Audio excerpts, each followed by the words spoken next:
Genetic എഞ്ചിനീയറിങ്ങിലത്തെ first ചാപ്റ്ററാണ് DNA isolation. അപ്പോൾ ജെനറ്റിക് എഞ്ചിനീയറിംഗ് എന്ന് വെച്ചിട്ടുണ്ടെങ്കിൽ മോഡേൺ ബയോടെക്നോളജിയുടെ ഒരു ആപ്ലിക്കേഷനാണ്. It involves the techniques to alter the chemistry of genetic material, techniques to introduce these into host organism and thus change the phenotype of the host organism. നേരത്തെ പറഞ്ഞ genetic എഞ്ചിനീയറിങ്ങിൻ്റെ ഡെഫിനേഷൻ്റെ ഒരു diagrammatic റിപ്രസൻറ്റേഷനാണ് ഈ ഒരു സ്ലൈഡിലുള്ളത്. ഇതിന് എക്സാമ്പിളായിട്ട് നമ്മൾ പറയുന്നത് BT കോട്ടൺ ആണ്. Transgenic plant ആണ് BT കോട്ടൺ. അപ്പോൾ സാധാരണ പരുത്തി ചെടിയിൽ നശിപ്പിക്കുന്ന ഒരു പെസ്റ്റാണ് ബോൾവോം. അപ്പം ഈ ഒരു പെസ്റ്റിൻ്റെ അറ്റാക്ക് എന്ന് പറഞ്ഞിട്ടുണ്ടെങ്കിൽ അത് പരുത്തി കൃഷിയെ സാരമായി ബാധിച്ചിട്ടുണ്ടായിരുന്നു. അപ്പം ഈ ഒരു ഇൻസെക്റ്റിനെ നശിപ്പിക്കാൻ സാധിക്കുന്ന അല്ലെങ്കിൽ ആ വേമിനെ നശിപ്പിക്കാൻ കഴിവുള്ള ടോക്സിക് സബ്സ്റ്റൻസ് ബാസിലസ് തുറിയൻസിസ് എന്ന് പറഞ്ഞ ബാക്ടീരിയയിൽ പ്രൊഡ്യൂസ് ചെയ്യുന്നുണ്ട്. അപ്പോൾ ആ ടോക്സിക് സബ്സ്റ്റൻസ് പ്രൊഡ്യൂസ് ചെയ്യുന്ന ജീനിനെ ബാക്ടീരിയയിൽ നിന്നും ഐസൊലേറ്റ് ചെയ്ത് അത് ഒരു പ്ലാന്റ് സെല്ലിലേക്ക് ട്രാൻസ്ഫർ ചെയ്തു. എന്നിട്ട് ആ സെല്ലിൽ നിന്ന് ഡെവലപ്പ് ചെയ്ത പ്ലാന്റ് എന്ന് പറയുമ്പോൾ ആ പ്ലാന്റിൻ്റെ എല്ലാ സെല്ലിലും ഈ ടോക്സിൻ പ്രൊഡ്യൂസ് ചെയ്യാനുള്ള ജീനുണ്ട്. ആ സെല്ലിൽ ടോക്സിൻ പ്രൊഡ്യൂസ് ചെയ്യുന്നുണ്ട്.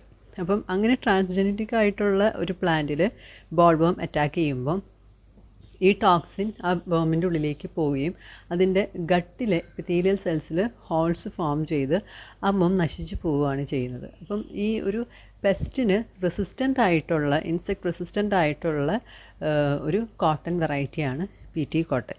ഇപ്പോൾ ഇവിടെ ചെയ്തിരിക്കുന്നത് ബാക്ടീരിയയിൽ നിന്ന് ആ ജീനിനെ ഐസൊലേറ്റ് ചെയ്തു. അത് ഹോസ്റ്റ് സെൽ എന്ന് പറയുമ്പോൾ പ്ലാന്റ് സെല്ലാണ്, കോട്ടൺ പ്ലാന്റ് സെല്ല്, അതിലേക്ക് ട്രാൻസ്ഫർ ചെയ്തു. അപ്പോൾ അതിലേക്ക് ട്രാൻസ്ഫർ ചെയ്യുമ്പോൾ ആ സെല്ലിൽ നിന്നുണ്ടാവുന്ന ടിഷ്യൂ കൾച്ചർ വെച്ച് ആ സെല്ലിൽ നിന്നുണ്ടാവുന്ന പ്ലാന്റ് എന്ന് വെച്ചിട്ടുണ്ടെങ്കിൽ ആ പ്ലാന്റിൻ്റെ ഫീനോടൈപ്പിൽ മാറ്റം വരും. ഫീനോടൈപ്പ് എന്ന് പറയുമ്പോൾ ഇവിടെ പ്ലാന്റ് സാധാരണ പ്രൊഡ്യൂസ് ചെയ്യുന്നത് കൂടാതെ അഡീഷണൽ ആയിട്ടൊരു ടോക്സിക് സബ്സ്റ്റൻസ് പ്രൊഡ്യൂസ് ചെയ്യുന്നുണ്ട്. അപ്പോൾ അതൊരു ചേഞ്ചാണ്. നോർമൽ കോട്ടൺ പ്ലാന്റിനെ വെച്ച് കമ്പയർ ചെയ്യുമ്പോൾ ഇതിന് മാറ്റം വന്നു.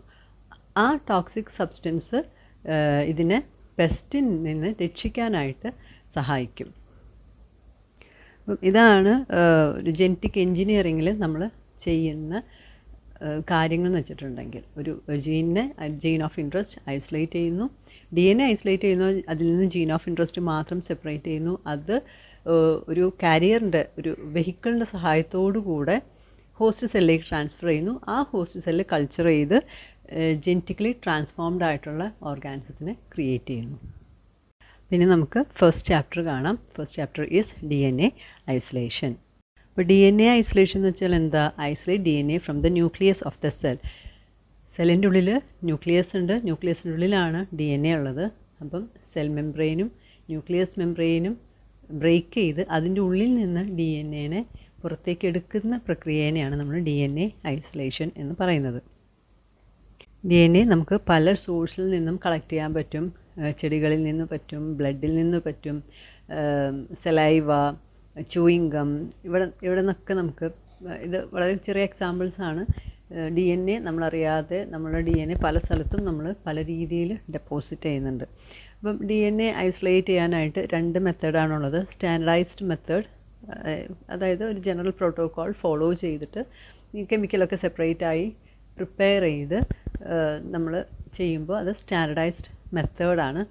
അതല്ലെങ്കിൽ ready to use DNA extraction kit കിട്ടും. അതിനുള്ള എല്ലാ ബഫറും അടങ്ങുന്ന കിറ്റ്, അത് റെഡിമെയ്ഡാണ് കെമിക്കൽസ് എല്ലാം. അപ്പം ആ കിറ്റിലെ ഇൻസ്ട്രക്ഷൻ അനുസരിച്ച് നമ്മൾ DNA ഐസൊലേറ്റ് ചെയ്യാനായിട്ട് സാധിക്കും. അപ്പോൾ ഇതിന് രണ്ടിനും ഒരു വ്യത്യാസം എന്ന് വെച്ചിട്ടുണ്ടെങ്കിൽ സ്റ്റാൻഡർഡൈസ്ഡ് മെത്തേഡ് എന്ന് പറയുമ്പം കുറച്ചും കൂടെ ടൈം കൺസ്യൂമിംഗ് ആണ്. എക്സ്ട്രാക്ഷൻ കിറ്റ് ആണെന്നുണ്ടെങ്കിൽ പെട്ടെന്ന് നമുക്ക് ആ പ്രൊസീജിയർ കംപ്ലീറ്റ് ചെയ്യാൻ സാധിക്കും. പക്ഷേ റെഗുലറായിട്ട് നമ്മൾ ലാബിൽ DNA ഐസൊലേഷൻ ചെയ്യുന്നുണ്ട് എങ്കിൽ സ്റ്റാൻഡർഡൈസ്ഡ് മെത്തേഡാണ് കുറച്ചും കൂടെ ഫീസിബിൾ ആയിട്ടുള്ളത്. എക്സ്ട്രാക്ഷൻ കിറ്റ് എപ്പോഴും എക്സ്പെൻസീവാണ്. അതുകൊണ്ട് കണ്ടിന്യൂസ്ലി ചെയ്യുമ്പോൾ നമുക്ക് എക്സ്ട്രാക്ഷൻ കിറ്റ് യൂസ് ചെയ്യുന്നത് അത്ര ലാഭകരമായിരിക്കില്ല.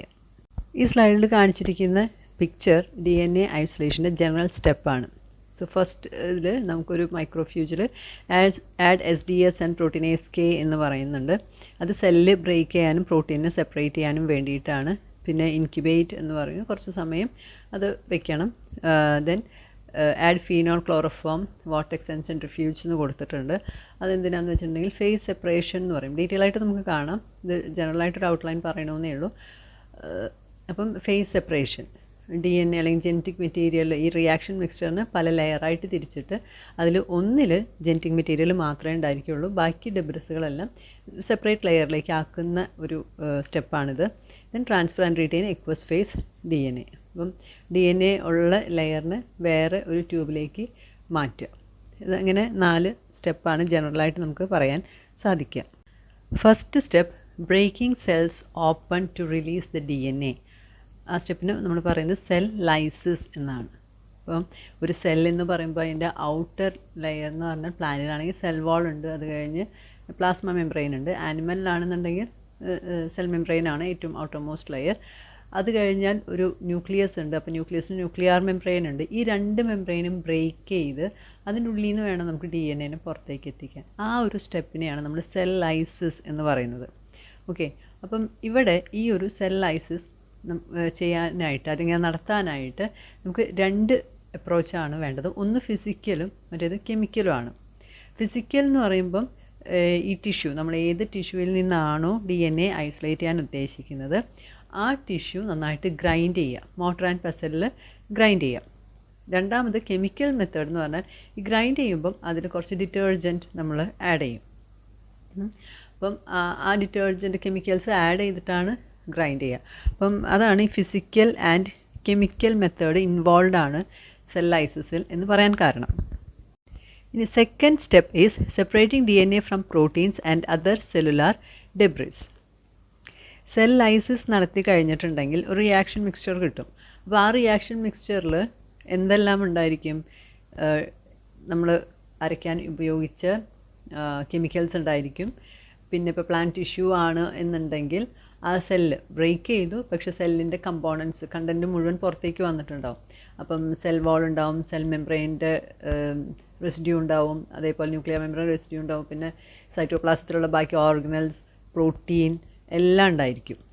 അപ്പം അതിൽ നിന്ന് നമുക്ക് DNA മാത്രമായിട്ട് മാറ്റണം, സെപ്പറേറ്റ് ചെയ്യണം. അതാണ് സ്റ്റെപ്പ് 2. ഇനി മൂന്നാമത്തത് precipitating the DNA with an alcohol. അപ്പോൾ ഇവിടെ DNA എന്തിനെ പ്രസിപ്പിറ്റേറ്റ് ചെയ്യണമെന്ന് ചോദിച്ചിട്ടുണ്ടെങ്കിൽ സെക്കൻഡ് സ്റ്റെപ്പിൽ നമ്മൾ പറഞ്ഞു DNA സെപ്പറേറ്റ് ചെയ്യണം, പ്രോട്ടീനിൽ നിന്നും ബാക്കി സെല്ലുലാർ ഡെബ്രിസിൽ നിന്നും സെപ്പറേറ്റ് ചെയ്യുന്നു. അങ്ങനെ സെപ്പറേറ്റ് ചെയ്യുമ്പോൾ പല ലെയറായിട്ട് മാറും റിയാക്ഷൻ മിക്സ്ചർ. അതിൽ ഒരു ലെയർ ക്ലിയർ സൊല്യൂഷനാണ്, അതിന് നമ്മൾ എക്വസ് ഫേസ് എന്നാണ് പറയാം. അപ്പോൾ ആ ക്ലിയർ സൊല്യൂഷനിൽ DNA ഉണ്ടായിരിക്കും, പക്ഷെ നമുക്കത് വിസിബിൾ ആയിരിക്കില്ല. കാരണം അതിൽ ഡിസോൾവ് ചെയ്തിട്ട് ആ ഒരു എക്വസ് ഫേസിൽ ഡിസോൾവ് ചെയ്തിട്ട് വെള്ളത്തിൽ ഡിസോൾവ് ചെയ്തിട്ടാണ് DNA ഉണ്ടാവുക. അപ്പോൾ അത് വിസിബിൾ അല്ല, നീക്കഡ് ആയതുകൊണ്ട് വിസിബിൾ അല്ല. അപ്പോൾ അതിനെ വിസിബിൾ ആക്കണം. DNA സെപ്പറേറ്റ് ചെയ്യാന്ന് പറയുമ്പോൾ അതിനെ വിസിബിൾ ആക്കണം. ആ വിസിബിൾ ആക്കാൻ വേണ്ടിയിട്ടാണ് ആൽക്കഹോളിൻ്റെയും പിന്നെ കുറച്ച് സോൾട്ടിൻ്റെയും ഒക്കെ സഹായത്തോടു കൂടി DNA പ്രസിപ്പിറ്റേറ്റ് ചെയ്യുന്നത്. Then step 4 is cleaning the DNA. അപ്പോൾ ആദ്യത്തെ 3 സ്റ്റെപ്പ് കഴിയുമ്പോൾ DNA വിസിബിൾ ആവും, പക്ഷേ ആ DNAയിൽ ഒരുപാട് കെമിക്കൽ ട്രേസസ് ഉണ്ടായിരിക്കും. സോ ആ ട്രേസിനെയൊക്കെ കെമിക്കലിനെയൊക്കെ റിമൂവ് ചെയ്യാനായിട്ട് DNA ക്ലീൻ ചെയ്യും യൂസിങ് ആൽക്കഹോൾ. ഇനി 5ാമത്തെ step confirming the quality of DNA. നമ്മൾ സെപ്പറേറ്റ് ചെയ്ത് എടുത്ത DNAയുടെ കോൺസെൻട്രേഷൻ എത്രയുണ്ട്, അതിൻ്റെ പ്യൂരിറ്റി എത്രയുണ്ട്, ഫർദർ വർക്കിന് അത് യൂസ് ചെയ്യാൻ പറ്റുമോ എന്ന് നോക്കുന്നതാണ് 5th step, confirming the quality of DNA. ഓരോ സ്റ്റെപ്പും നമുക്ക് ഡീറ്റെയിൽ ആയിട്ട് നോക്കാം. First one, breaking cell open to release the DNA, that is cell lysis. നേരത്തെ പറഞ്ഞ പോലെ 2 മെത്തേഡ് ഇൻവോൾവ് ആണ്, ഫിസിക്കൽ മെത്തേഡും കെമിക്കൽ മെത്തേഡും. ഫിസിക്കൽ മെത്തേഡ് എന്ന് വെച്ചിട്ടുണ്ടെങ്കിൽ മോട്ടറും പെസലും ഉപയോഗിച്ച് ടിഷ്യൂ നന്നായിട്ട് ഗ്രൈൻഡ് ചെയ്യാം. പിന്നെ കെമിക്കൽ മെത്തേഡ് എന്ന് പറയുമ്പം അതിൽ ഡിറ്റർജൻറ്റ് യൂസ് ചെയ്യും. അപ്പം ഫസ്റ്റ് ഗ്രൈൻഡ് ചെയ്യുമ്പം നമ്മൾ ആ ടിഷ്യൂ ഇടുന്നു, നന്നായിട്ട് ഗ്രൈൻഡ് ചെയ്യുന്നു, എന്നിട്ട് അതിലേക്ക് ഈ കെമിക്കൽസ് ആഡ് ചെയ്യാണ്. അപ്പോൾ കെമിക്കൽ എന്ന് പറയുമ്പം ഡിറ്റർജൻസ് ആണ്. അതിന് ഇപ്പോൾ നമ്മളുടെ പർപ്പസ് എന്താണോ അതനുസരിച്ചാണ് നമ്മൾ ഡിറ്റർജൻറ്റ് സെലക്ട് ചെയ്യുക. അതുപോലെ സോഴ്സ് ടിഷ്യൂ ഏതാണെന്നനുസരിച്ചിട്ട്. ജസ്റ്റ് ഒരു DNA ഐസൊലേഷൻ ഡെമോൺസ്ട്രേഷൻ മാത്രമാണ് ഉദ്ദേശിക്കുന്നത്, കുട്ടികൾക്കൊന്ന് കാണിച്ചു കൊടുക്കണം എന്നുള്ളത് മാത്രമാണെന്നുണ്ടെങ്കിൽ നമുക്ക് കമേഴ്ഷ്യൽ ഡിറ്റർജൻസ് യൂസ് ചെയ്യാം, ഷാംപൂ, ലൈറ്റ് ആയിട്ടുള്ള ഡിറ്റർജൻസ് യൂസ് ചെയ്യാം. അതല്ല ഒരു മോളിക്കുലാർ വർക്കാണ് ഉദ്ദേശിക്കുന്നത് എങ്കിൽ അതിന് മോളിക്കുലാർ ലെവൽ ലാബിൽ യൂസ് ചെയ്യുന്ന സ്പെഷ്യൽ ഡിറ്റർജൻസ് തന്നെ ഉപയോഗിക്കണം. രണ്ട് ഡിറ്റർജൻസാണ്, രണ്ട് കെമിക്കൽസാണ് ഡിറ്റർജൻസായിട്ട് യൂസ് ചെയ്യുക, SDS-ഉം CTAB-ഉം. SDS-ൻ്റെ ഫുൾ ഫോം സോഡിയം ഡോഡിസൈൽ സൾഫേറ്റ് ആണ്. സാധാരണ ആനിമൽ ടിഷ്യൂ ബ്രേക്ക് ചെയ്യാനായിട്ട് SDS യൂസ് ചെയ്യും. പിന്നെ ഉള്ളത് CTAB ആണ്. CTAB-ൻ്റെ full form cetyl trimethyl ammonium bromide. ഇത് പ്ലാന്റ് സെൽ ബ്രേക്ക് ചെയ്യാനായിട്ട് യൂസ് ചെയ്യുന്ന ഡിറ്റർജൻ്റ് ആണ്. അപ്പോൾ ഇതെങ്ങനെയാണ് വർക്ക് ചെയ്യാമെന്ന് ചോദിച്ചിട്ടുണ്ടെങ്കിൽ, ഈ സെൽ മെംബ്രെയിൻ എന്ന് പറയുന്നത് ഫോസ്ഫോലിപ്പിഡ് ബൈലെയർ ആണല്ലോ. അപ്പോൾ ആ ലിപ്പിഡിൽ ആക്ട് ചെയ്ത് സെൽ മെംബ്രെയിനെയും ന്യൂക്ലിയർ മെംബ്രെയിനെയും ഡിസോൾവ് ചെയ്യും. ഡിസോൾവ് ചെയ്തതിൻ്റെ ശേഷം അതിൻ്റെ ഉള്ളിൽ നിന്ന് അത് ഡിസോൾവ് ആവാന്ന് പറയുമ്പോൾ സെൽ കണ്ടൻറ്റ് പുറത്തേക്ക് വരും. അതിന് DNA റിലീസ് ചെയ്യും. അപ്പോൾ ഇനി ഈ ഡിറ്റർജൻറ്റ് എങ്ങനെയാണ് ആക്ച്വലി സെൽ ലൈസിസ് നടത്തുന്നത് നമുക്ക് നോക്കാം. സെൽ മെംബ്രെയിൻ എന്ന് പറയുമ്പോൾ ഫോസ്ഫോലിപ്പിഡ് ബൈലെയർ ആണ്. ഫോസ്ഫോലിപ്പിഡിൻ്റെ മോണോമേഴ്സ് ഈ പിക്ചറിൽ കാണിച്ചിരിക്കുന്നത് പോലെ അതിന് രണ്ട് പാർട്ടാണുള്ളത്. ഹൈഡ്രോഫീലിക് ആയിട്ടുള്ള ഹെഡും ഹൈഡ്രോഫോബിക് ആയിട്ടുള്ള ടെയിലും. ഹൈഡ്രോഫീലിക് എന്ന് പറഞ്ഞാൽ വാട്ടർ ലവിങ് ആണ്. ഈ ഹൈഡ്രോഫീലിക് ആയിട്ടുള്ള ഹെഡ് സൈറ്റോപ്ലാസത്തിലെ എക്വസ് എൻവയൺമെൻറ്റും അതേപോലെ എക്സ്ട്രാ സെല്ലുലാർ സ്പേസിനും ഫേസ് ചെയ്യും. ആ നേരം ഹൈഡ്രോഫോബിക് ടെയിൽസ്, ഹൈഡ്രോഫോബിക് എന്ന് പറഞ്ഞാൽ വാട്ടർ ഹീറ്റിംഗ് ആണ്. ഈ ഹൈഡ്രോഫോബിക് ടെയിൽ വാട്ടറിൽ നിന്ന് പ്രൊട്ടക്റ്റഡ് ആണ്. ഈ ബൈലെയറിൻ്റെ നടുവിലായിട്ടാണ് കാണുക, രണ്ട് ഹെഡിൻ്റെയും ഇടയിലായിട്ട്. സോ വാട്ടറിൽ നിന്നത് പ്രൊട്ടക്റ്റഡ് ആണ്. ഇനി ഡിറ്റർജൻസിൻ്റെ മോണോമേഴ്സ് നോക്കുകയാണെന്നുണ്ടെങ്കിലും അതിനും ഒരു ഹൈഡ്രോഫീലിക് ഹെഡും ഹൈഡ്രോഫോബിക് ടെയിലും ഉണ്ട്. അപ്പം ഒരു വെള്ളത്തിൽ ഡിറ്റർജൻറ്റ് രണ്ട് ഫോമിലായിട്ടാണ് കാണാൻ സാധിക്കുക.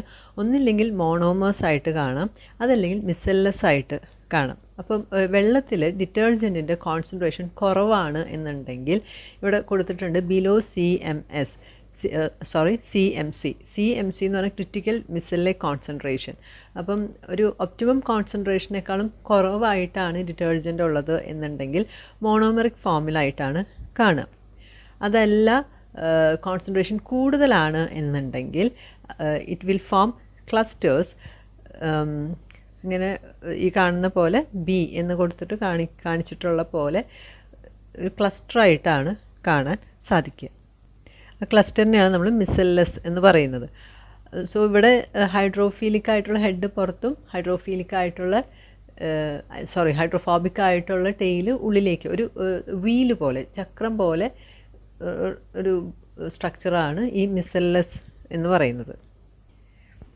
ഇനി നമ്മൾ ഒരു സെല്ല് DNA ഐസൊലേറ്റ് ചെയ്യാനുള്ള സെല്ലിലേക്ക്, ടിഷ്യൂവിലേക്ക് ഡിറ്റർജൻറ്റ് ആഡ് ചെയ്യുമ്പോൾ അവിടെ എന്ത് സംഭവിക്കുമെന്ന് വെച്ചിട്ടുണ്ടെങ്കിൽ ഈ ഡിറ്റർജൻറ്റ് മോണോമേഴ്സ് ഫോസ്ഫോലിപ്പിഡ് ബൈലെയറിൻ്റെ ഉള്ളിലേക്ക് ഇൻസേർട്ടഡ് ആവും. അപ്പോൾ ഫോസ്ഫോലിപ്പിഡ് അറേഞ്ച് ചെയ്തിരിക്കുന്ന പോലെ തന്നെയാണ് ഇത് അറേഞ്ച് ചെയ്യുക. പിക്ചർ ബിയിലേക്ക് നോക്കുക. Detergent monomers induce mechanical stress and curves the membrane. അപ്പോൾ ഈ മോണോമേഴ്സ്, ഡിറ്റർജൻറ്റ് മോണോമേഴ്സ് ഫോസ്ഫോലിപ്പിഡ് ബൈലെയറിൻ്റെ ഉള്ളിലേക്ക് ഇൻസേർട്ടഡ് ആയി കഴിഞ്ഞിട്ടുണ്ടെങ്കിൽ it induce a mechanical strain, ഒരു സ്ട്രെയിൻ കൊടുക്കും. അതിന് ഒരു ടെൻഷൻ ഫോം ചെയ്യും ആ മെംബ്രെയിനിൽ. അതിൻ്റെ ഫലമായിട്ട് ഇത് ബെൻഡ് ചെയ്യാൻ തുടങ്ങും. മെംബ്രെയിൻ ബെൻഡ് ചെയ്യാൻ തുടങ്ങും. ബെൻഡ് ചെയ്ത് pores form through the bilayer. അവിടെ എന്താ സംഭവിക്കുന്നത് വെച്ചിട്ടുണ്ടെങ്കിൽ ഈ ടെൻഷൻ കൂടി ഇത് ബെൻഡ് ചെയ്ത് ഒരു പോയിൻ്റ് എത്തുമ്പോൾ അത് ബ്രേക്ക് ചെയ്യും. ഈ മെംബ്രെയിൻ ബ്രേക്ക് ചെയ്യും. അപ്പോൾ അതായത് നമ്മളൊരു ഈർക്കിലൊക്കെ എടുത്തിട്ട് ഇതിങ്ങനെ വളയ്ക്കുകയാണെന്നുണ്ടെങ്കിൽ ഒരു പോയിൻ്റ് എത്തുമ്പോൾ അത് പൊട്ടും അല്ലേ. അതേപോലെ ഈ മെംബ്രെയിനിൽ സ്ട്രെയിൻ കൂടി അത് ബെൻഡ് ചെയ്ത് ഒരു പോയിൻ്റ് എത്തുമ്പോൾ ആ മെംബ്രെയിൻ മോണോമേഴ്സ് തമ്മിൽ ഒരു ഗ്യാപ്പ് വരും. ആ ഗ്യാപ്പ് വന്നു കഴിഞ്ഞിട്ടുണ്ടെങ്കിൽ കൂടുതൽ ഡിറ്റർജൻറ്റ് മോണോമേഴ്സ് ആ പോറിലേക്ക്, ആ ഹോളിലേക്ക് അല്ലെങ്കിൽ ആ ഗ്യാപ്പിലേക്ക് ഇൻസേർട്ടഡ് ആവുകയും അതിൻ്റെ ഫലമായിട്ട് മിസെല്ലസ് ഫോം ചെയ്യുകയും ചെയ്യും. അപ്പോൾ കൂടുതൽ ഡിറ്റർജൻറ്റ് ആഡ് ചെയ്യുകയാണ്. അപ്പം CMCക്ക് കൂടുതലാണ് ഡിറ്റർജൻറ്റ് കോൺസെൻട്രേഷൻ എന്നുണ്ടെങ്കിൽ, ഒപ്റ്റിമം കോൺസെൻട്രേഷൻ കൂടുതലാണ് എന്നുണ്ടെങ്കിൽ അത് മിസെല്ലെ ഫോം ചെയ്യുമെന്ന് പറഞ്ഞിരുന്നു. അപ്പോൾ ഇവിടെയും അത് തന്നെ സംഭവിക്കും.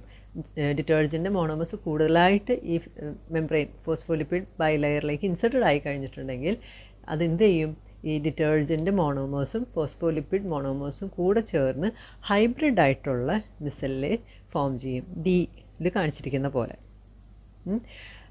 അങ്ങനെ മിസെല്ലേസ് ഫോം ചെയ്ത് കഴിഞ്ഞിട്ടുണ്ടെങ്കിൽ പിന്നെ ന്യൂക്ലിയർ മെംബ്രെയിൻ അല്ലെങ്കിൽ സെല്ലുലാർ മെംബ്രെയിൻ കണ്ടിന്യൂസ് അല്ല, അത് ചെറിയ ഇങ്ങനെ മിസെല്ലെ പാർട്സ് ആയിട്ട് ഡിസോൾവ് ചെയ്ത് പോവും, സെപ്പറേറ്റ് ആയി പോവും. അങ്ങനെ സെല്ല് ബ്രേക്ക് ചെയ്യും. Second step, separating DNA from proteins and other cellular debris. ഡീപ്രോട്ടീനൈസേഷൻ എന്നും ഈ ഒരു സ്റ്റെപ്പിൽ നമ്മൾ പറയും. ഇപ്പോൾ ഇതിലെന്താ ചെയ്യണമെന്ന് വെച്ചിട്ടുണ്ടെങ്കിൽ പ്യുവർ ആയിട്ടുള്ള DNA കിട്ടാനായിട്ട് DNA ആയിട്ട് അസോസിയേറ്റ് ചെയ്തിരിക്കുന്ന പ്രോട്ടീനെയും അതേപോലെ സെല്ലിലുള്ള മറ്റു പ്രോട്ടീനെയും ഡീഗ്രേഡ് ചെയ്യുക എന്നുള്ളതാണ്. അപ്പം അതേപോലെ തന്നെ DNA മറ്റ് സെല്ലുലാർ ഡെബ്രിസിൽ നിന്നെല്ലാം സെൽ കമ്പോണൻസിൽ നിന്നെല്ലാം സെപ്പറേറ്റ് ചെയ്ത് എടുക്കുക എന്നുള്ളതും ഈ ഒരു സ്റ്റെപ്പിൽ ചെയ്യുന്നുണ്ട്. അപ്പം അതിനായിട്ട് യൂസ് ചെയ്യുന്ന chemicals phenol, chloroform and protease. ഇതിൽ ഫീനോളും പ്രോട്ടിയേസും ചെയ്യുന്നത് പ്രോട്ടീനെ ഡീഗ്രേഡ് ചെയ്യുക എന്നുള്ളതാണ്. ഫീനോൾ എന്ത് ചെയ്യുമെന്ന് വെച്ചിട്ടുണ്ടെങ്കിൽ പ്രോട്ടീൻ്റെ അമിനോ ആസിഡുകളുടെ ഇടയിലുള്ള പെപ്റ്റൈഡ് ബോണ്ടിനെ ബ്രേക്ക് ചെയ്ത് പ്രോട്ടീനെ ഡീനാച്ചുർ ചെയ്യും. ക്ലോറോഫോം എന്ന് പറയുന്നത് ക്ലോറോഫോം യൂസ് ചെയ്യുന്നത് ഫേസ് സെപ്പറേഷന് വേണ്ടിയിട്ടാണ്. ഈ ഫേസ് സെപ്പറേഷനിൽ റിയാക്ഷൻ മിക്സ്ചറിനെ 2 ലെയറായിട്ട് തിരിക്കും, എക്വസ് ലെയറും ഓർഗാനിക് ലെയറും. ഇപ്പോൾ ഇവിടെ കാണിച്ചിരിക്കുന്ന പിക്ചർ നിങ്ങൾക്ക് മനസ്സിലാവാൻ വേണ്ടിയിട്ട് കാണിച്ചിട്ടുള്ളതാണ്. DNA ഐസൊലേഷൻ്റെ ഈ ഒരു ഫേസ് സെപ്പറേഷൻ സ്റ്റെപ്പിൽ എക്വസ് ലെയർ മുകളിലും ഓർഗാനിക് ലെയർ താഴെയായിട്ടാണ് വരിക. അപ്പം എക്വസ് ലെയറിലാണ് ന്യൂക്ലിക് ആസിഡുകൾ ഉണ്ടായിരിക്കുക. കാരണം ഇപ്പോൾ RNAയിലാണെങ്കിലും DNAയിലാണെങ്കിലും ഫോസ്ഫേറ്റ് ഗ്രൂപ്പ് ഉണ്ട്. ഫോസ്ഫേറ്റ് ഗ്രൂപ്പ് നെഗറ്റീവ്ലി ചാർജ്ഡ് ആണ്. അപ്പം അതിന് ചാർജ് ഉണ്ട്. ചാർജുള്ള കോമ്പൗണ്ട്സ് എല്ലാം തന്നെ മോളിക്യൂൾസ് എല്ലാം തന്നെ പോളാർ സോൾവൻസിലാണ് ഡിസോൾവ് ആവുക. അപ്പോൾ വാട്ടർ എന്ന് പറയുന്നത് ഒരു പോളാർ സോൾവൻ്റ് ആണ്. അപ്പോൾ വാട്ടറിൽ ഡിസോൾവ് ചെയ്തിട്ട് ആയിട്ട് വാട്ടറിനോടാണ് എഫിനിറ്റി ഉണ്ടാവുക. അപ്പം എക്വസ് ലെയറിൽ ന്യൂക്ലിക് ആസിഡുകൾ ഉണ്ടാവും. ബാക്കി എല്ലാ സെല്ലുലാർ ഡെബ്രിസുകളും ഓർഗാനിക് ലെയറിലായിട്ട് കാണും. അപ്പം ക്ലോറോഫോം യൂസ് ചെയ്യുന്നത് ഫേസ് സെപ്പറേഷന് വേണ്ടിയിട്ടാണ്. റിയാക്ഷൻ മിക്സ്ചറിന് ഓർഗാനിക് ഫേസും എക്വസ് ഫേസും ആയിട്ട് മാറ്റാൻ വേണ്ടിയിട്ട്. അതേപോലെ it increase the efficiency of phenol. അതെങ്ങനെയാണ് എഫിഷ്യൻസി കൂട്ടണമെന്ന് വെച്ചിട്ടുണ്ടെങ്കിൽ നമ്മൾ പറഞ്ഞു ഈ ന്യൂക്ലിക് ആസിഡുകൾ എക്വസ് ലെയറിലാണ് കാണുക. ഫീനോൾ എന്ന് പറയുന്നത് പോളാർ സോൾവൻ്റ് അല്ല. അപ്പം ന്യൂക്ലിക് ആസിഡായിട്ട് ഇൻട്രാക്ഷൻ വരുന്നില്ല. അപ്പോൾ ഫീനോളിന് പ്രോട്ടീനിൽ മാത്രം ആക്ട് ചെയ്ത് പ്രോട്ടീനെ നശിപ്പിക്കാനായിട്ട് സാധിക്കും. ഇനി പ്രോട്ടിയേസ് ആക്ട് ചെയ്യുന്നത് ഹിസ്റ്റോണിലാണ്. DNA ആയിട്ട് അസോസിയേറ്റഡ് ആയിട്ടുള്ള ഹിസ്റ്റോൺ പ്രോട്ടീനെ നശിപ്പിക്കാനാണ് പ്രോട്ടിയേസ് എൻസൈം യൂസ് ചെയ്യുന്നത്. ഇനി അതേപോലെ തന്നെ ഈ ഒരു സ്റ്റെപ്പിൽ നമ്മൾ യൂസ് ചെയ്യുന്ന മറ്റൊരു കെമിക്കലാണ് isoamyl alcohol. Isoamyl alcohol is an anti foaming agent. Anti foaming agent എന്ന് വെച്ചിട്ടുണ്ടെങ്കിൽ എമൾസിഫിക്കേഷൻ തടയുന്ന റിയേജൻ്റാണ്. അപ്പോൾ ഈ പ്രോട്ടീൻ ഡീഗ്രേഡ് ചെയ്ത് കഴിയുമ്പോൾ അത് പ്രസിപ്പിറ്റേറ്റ് ചെയ്തിട്ട് ഈ എക്വസ് ലെയറിനും ഓർഗാനിക് ലെയറിനും ഇടയിൽ ഇൻ്റർഫേസ് ലെയറായിട്ട് ഫോം ചെയ്യും. അപ്പം അവിടെയുള്ള പ്രോട്ടീൻ മറ്റ് എക്വസ് ലെയറിലേക്ക് കലരാതിരിക്കാൻ ആ പ്രോട്ടീനിനെ സ്റ്റെബിലൈസ് ചെയ്യുന്നത്, ആ ഇൻ്റർഫേസിനെ സ്റ്റെബിലൈസ് ചെയ്യാനായിട്ടാണ് ഐസോഎമൈൽ ആൽക്കഹോൾ യൂസ് ചെയ്യുന്നത്. ഇനി 2 മെത്തേഡാണ് ഡീപ്രോട്ടീനൈസേഷനായിട്ട് ഫോളോ ചെയ്യുന്നത്. കിർബി മെത്തേഡും മർമർ മെത്തേഡും. കിർബി മെത്തേഡിൽ ഫീനോളാണ് ഡീപ്രോട്ടീനൈസിങ് ഏജൻറ്റായിട്ട് യൂസ് ചെയ്യുന്നത്. മർമർ മെത്തേഡിൽ ക്ലോറോഫോമും ഐസോഎമൈൽ ആൽക്കഹോളാണ് ഡീപ്രോട്ടീനൈസേഷന് വേണ്ടി യൂസ് ചെയ്യുന്നത്. ഇനി CTAB യൂസ് ചെയ്തിട്ടും ഡീപ്രോട്ടീനൈസേഷൻ ചെയ്യാൻ സാധിക്കും. CTABിലുള്ള ഒരു ഇമ്പോർട്ടൻറ്റ് കമ്പോണൻ്റാണ് സോഡിയം ക്ലോറൈഡ്. അപ്പോൾ ഈ സോഡിയം ക്ലോറൈഡിൻ്റെ കോൺസെൻട്രേഷൻ 1 മോളാറിന് മുകളിലാണ് എന്നുണ്ടെങ്കിൽ CTAB പ്രോട്ടീനും അതുപോലെ മറ്റ് സെല്ലുലാർ കമ്പോണൻസുമായിട്ട് ഒരു കോംപ്ലക്സ്, ഇൻസുലിബിൾ കോംപ്ലക്സ് ഫോം ചെയ്യുകയും അതേ നേരം DNA വാട്ടറിൽ സൊല്യൂബിളായിട്ട് കിടക്കുകയും ചെയ്യും. അപ്പോൾ സെൻട്രിഫ്യൂജ് ചെയ്ത് കഴിഞ്ഞിട്ടുണ്ടെങ്കിൽ 2 ലെയറായിട്ട് മാറും. മുകളിൽ ക്ലിയർ ആയിട്ടുള്ള ഫേസിൽ DNA ഉണ്ടാവും, എക്വസ് ഫേസിലുണ്ടാവും. ഓർഗാനിക് ഫേസിൽ ഈ പ്രോട്ടീനും അതർ ഇൻസുലിബിൾ കോംപ്ലക്സ്, പ്രോട്ടീനും മറ്റ് സെല്ലുലാർ ഡെബ്രിസും എല്ലാം ചേർന്ന് CTABുമായിട്ടുണ്ടായിട്ടുള്ള ഇൻസുലിബിൾ കോംപ്ലക്സുകൾ ഓർഗാനിക് ഫേസിൽ കാണാൻ സാധിക്കും. അപ്പം എക്വസ് ഫേസിൽ നമുക്ക് DNA സെപ്പറേറ്റ് ചെയ്ത് എടുക്കാൻ പറ്റും. അങ്ങനെ ഫേസ് സെപ്പറേഷൻ കഴിയുമ്പോൾ എക്വസ് ഫേസിൽ ന്യൂക്ലിക് ആസിഡ് കാണാം. അപ്പോൾ ഒരു സെല്ലിൽ ന്യൂക്ലിക് ആസിഡ് എന്ന് പറയുമ്പോൾ DNAയും RNA ഉണ്ടായിരിക്കും. നമുക്ക് DNA മാത്രമേ ഇവിടെ ആവശ്യമുള്ളൂ. അപ്പോൾ RNA നശിപ്പിക്കണം. അതിനായിട്ട് RNase എൻസൈംസ് ആണ് യൂസ് ചെയ്യുക. രണ്ട് എൻസൈമാണ് യൂസ് ചെയ്യുന്നത്. RNase A യൂസ് ചെയ്യാം, അതല്ലെങ്കിൽ RNase T1 യൂസ് ചെയ്യാം. ഈ രണ്ട് എൻസൈം ആണെങ്കിലും അത് ചെയ്യുന്നത് ഫോസ്ഫോഡയസ്റ്റർ ബോണ്ടിനെ ബ്രേക്ക് ചെയ്യുക എന്നുള്ളതാണ്. അപ്പം RNase A ആണ് യൂസ് ചെയ്യുന്നതെങ്കിൽ യുറാസിലിനും സൈറ്റോസിനും കഴിഞ്ഞ് വരുന്ന ഫോസ്ഫോഡയസ്റ്റർ ബോണ്ടിനെയാണ് അത് ബ്രേക്ക് ചെയ്യുക. അതായത് യുറാസിൽ കഴിഞ്ഞിട്ടുള്ള ഫോസ്ഫോഡയസ്റ്റർ ബോണ്ട് ബ്രേക്ക് ചെയ്യാൻ സാധിക്കും. അതേപോലെ സൈറ്റോസിൻ കഴിഞ്ഞിട്ട് വരുന്ന ഫോസ്ഫോഡയസ്റ്റർ ബോണ്ട് ബ്രേക്ക് ചെയ്യാനും സാധിക്കും. ഇനി RNase T1 ആണെന്നുണ്ടെങ്കിൽ ഗ്വാനിന് ശേഷമുള്ള ഫോസ്ഫോഡയസ്റ്റർ ബോണ്ടിനെയാണ് അത് ബ്രേക്ക് ചെയ്യുക. Third step, precipitating the DNA with an alcohol.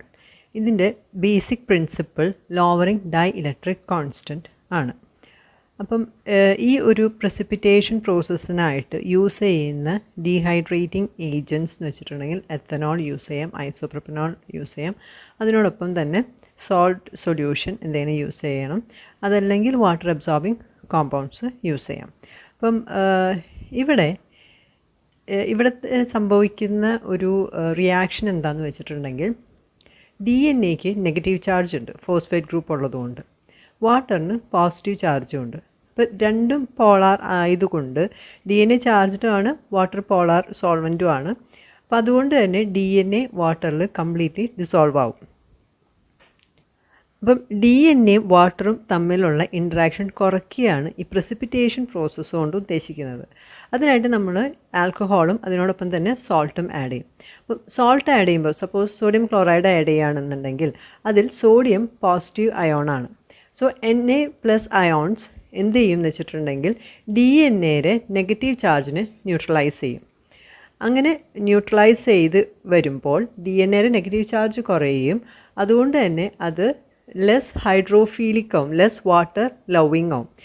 അങ്ങനെ DNA-യും വാട്ടറും തമ്മിലുള്ള ഇൻട്രാക്ഷൻ കുറയും. DNA-യും വാട്ടറും തമ്മിലുള്ള ഇൻട്രാക്ഷൻ കുറയുമ്പോൾ DNA വാട്ടറിൽ നിന്ന് സെപ്പറേറ്റ് ആകുകയും അത് പ്രസിപ്പിറ്റേറ്റ് ചെയ്ത് ജെൽ ലൈക്ക് കൺസിസ്റ്റൻസിയിലേക്ക് മാറുകയും ചെയ്യും.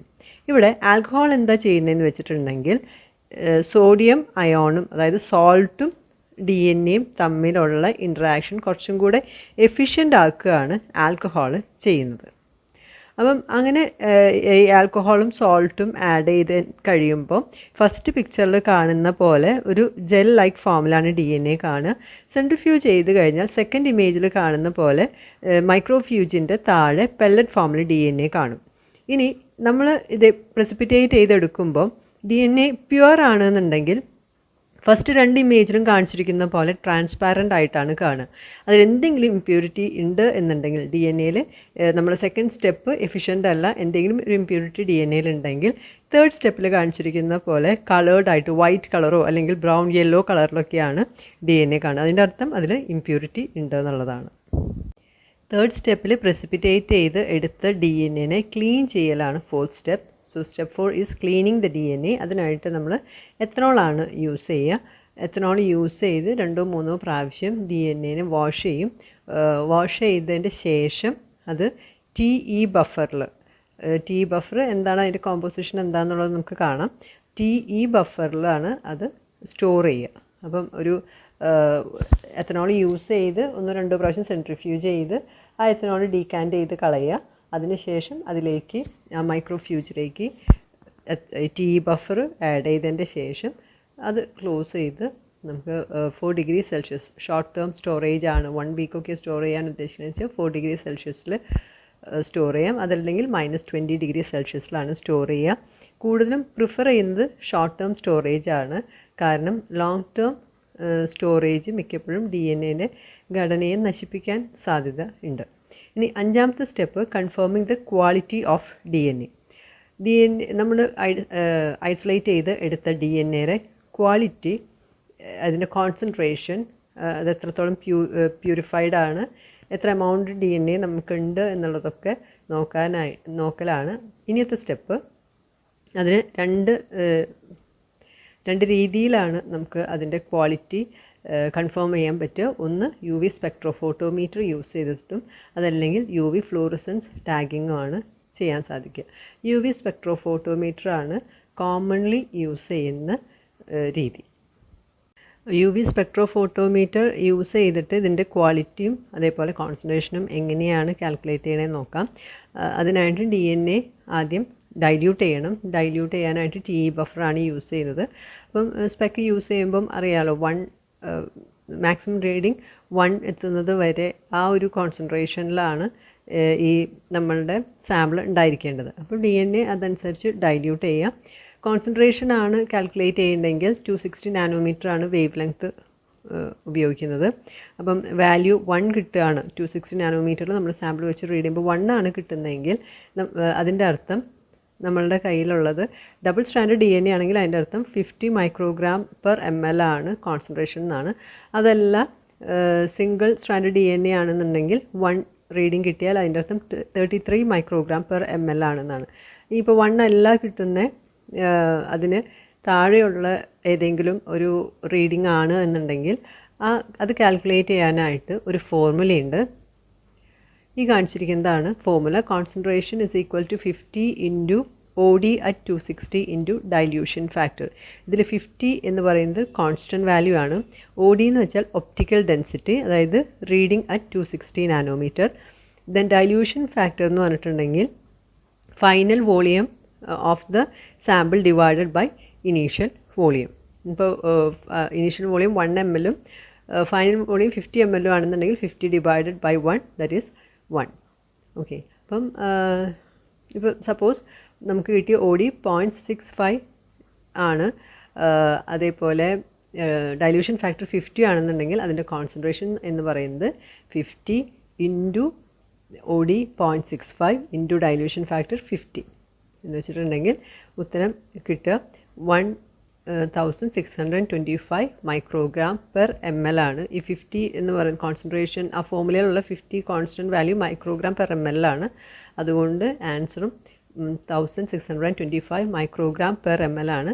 അത് മില്ലിഗ്രാമിലേക്ക് മാറ്റണമെങ്കിൽ 1.625 milligram or 1.63 milligram per ml. ഇനി പ്യൂരിറ്റി ചെക്ക് ചെയ്യാനാണെന്നുണ്ടെങ്കിൽ 2 വേവ് ലെങ്ത് യൂസ് ചെയ്യും, 260 നാനോമീറ്ററും 280 നാനോമീറ്ററും. ഫോർമുല വരുന്നത് absorbance at 260 divided by absorbance at 280 ആണ്. അപ്പം ഇതിൻ്റെ വാല്യൂ എന്ന് വെച്ചിട്ടുണ്ടെങ്കിൽ ഈ 2 റീഡിങ്ങും ഡിവൈഡ് ചെയ്ത് കഴിയുമ്പോൾ നമുക്ക് വാല്യൂ കിട്ടുന്നത് 1.8 ആണെങ്കിൽ അതിൻ്റെ അർത്ഥം നമ്മളുടെ കയ്യിലുള്ള DNA സാമ്പിൾ പ്യുവർ ആണെന്നാണ്. അതല്ല ലെസ് ദെൻ 1.8 ആണ് എന്നുണ്ടെങ്കിൽ അതിൻ്റെ അർത്ഥം നമ്മളുടെ DNA സാമ്പിൾ കണ്ടാമിനേറ്റഡ് ആണ് എന്നാണ്. അടുത്തത് TE ബഫർ. കോമ്പോസിഷൻ എന്ന് പറയുന്നത് ട്രിസ് പ്ലസ് EDTA ആണ്. ട്രിസ് എന്ന് പറയുന്നത് ഒരു ബഫറാണ്. അത് pH മെയിൻറ്റെയിൻ ചെയ്യാൻ വേണ്ടിയിട്ടാണ് യൂസ് ചെയ്യുന്നത്. DNAയുടെ പ്രിഫറബിൾ pH എന്ന് പറയുന്നത് 8 ആണ്. ഇനി EDTA എന്ന് പറയുന്നത് അത് ന്യൂക്ലിയേസസിന് DNAസുകളെ ഇനാക്റ്റീവായിട്ട് നിർത്താൻ വേണ്ടിയിട്ടാണ് EDTA യൂസ് ചെയ്യുന്നത്. EDTA മഗ്നീഷ്യം അയോണിന് ബൈൻഡ് ചെയ്യും. അപ്പം മഗ്നീഷ്യം ബയോവാലൻ കാറ്റയോൺസ് വേണം DNAക്ക് ആക്റ്റീവ് ആവാൻ വേണ്ടിയിട്ട്. അപ്പോൾ ഈ മഗ്നീഷ്യം അയോൺസ് EDTA ബൈൻഡ് ചെയ്ത് വയ്ക്കുമ്പോൾ DNAസിന് മഗ്നീഷ്യം അയോൺസ് അവൈലബിൾ ആയിരിക്കില്ല. അങ്ങനെ DNAs ഇനാക്റ്റീവ് ആവും. സോ DNAs ഇനാക്റ്റീവ് ആണ് എന്ന് പറഞ്ഞിട്ടുണ്ടെങ്കിൽ അതിൻ്റെ അർത്ഥം DNA പ്രൊട്ടക്റ്റഡ് ആണ്. അപ്പോൾ DNAനെ പ്രൊട്ടക്റ്റ് ചെയ്യാൻ വേണ്ടിയിട്ടാണ് EDTA ഉള്ളത്. ട്രിസ് ഉള്ളത് DNA പ്രിഫർ ചെയ്യുന്ന pH ആയ 8 മെയിൻറ്റെയിൻ ചെയ്യാൻ വേണ്ടിയിട്ടാണ്.